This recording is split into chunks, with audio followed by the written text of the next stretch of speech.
ये कहानी है दो बच्चों की जो एक गांव में रहते थे। बड़ा बच्चा 10 साल का था और छोटा 7 साल का। दोनों हमेशा एक दूसरे के साथ रहते, एक दूसरे के साथ खेलते और एक दूसरे के साथ ही घूमते। एक दिन दोनों खेलते खेलते गांव से थोड़ा दूर निकल आए।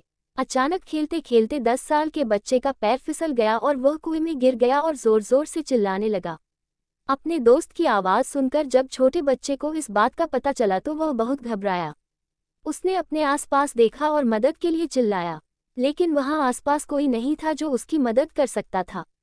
अचानक उसकी नज़र पास ही पड़ी एक बाल्टी पर पड़ी, जिस पर एक रस्सी बंधी थी। उसने बिना कुछ सोचे वह रस्सी कुएं में फेंकी और अपने दोस्त को उस रस्सी को पकड़ने को बोला। अगले ही पल वह 7 साल का बच्चा उस 10 साल के बच्चे को पागलों की तरह कुएं से बाहर निकालने के लिए खींच रहा था। उस छोटे से बच्चे ने अपने दोस्त को कुएं से बाहर निकालने के लिए अपनी पूरी जान लगा दी। आखिरकार वह बच्चा अपने दोस्त को बचाने में कामयाब हुआ और उसने अपने दोस्त को कुएं से बाहर निकाल लिया। लेकिन उन्हें असली डर तो इस बात का था कि जब वो गांव जाएंगे तो उन्हें बहुत मार पड़ने वाली है। खैर, दोनों डरते डरते गांव पहुंचे और उन्होंने गांव वालों को खेलते खेलते कुएं में गिरने और रस्सी के सहारे छोटे बच्चे द्वारा बड़े बच्चे को बाहर निकालने वाली पूरी बात बता दी। लेकिन गांव वालों ने उनकी बात पर विश्वास नहीं किया और हंसने लगे कि आखिर एक 7 साल का बच्चा एक 10 साल के बच्चे को रस्सी के सहारे कुएं से बाहर कैसे निकाल सकता है।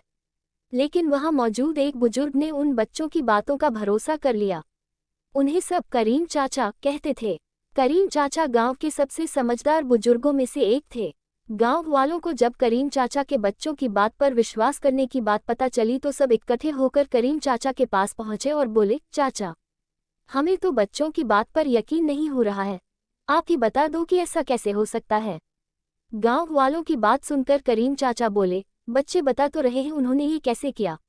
बच्चे ने कुएं में रस्सी फेंकी और दूसरे बच्चे को ऊपर खींच लिया। गांव वालों को कुछ समझ नहीं आ रहा था।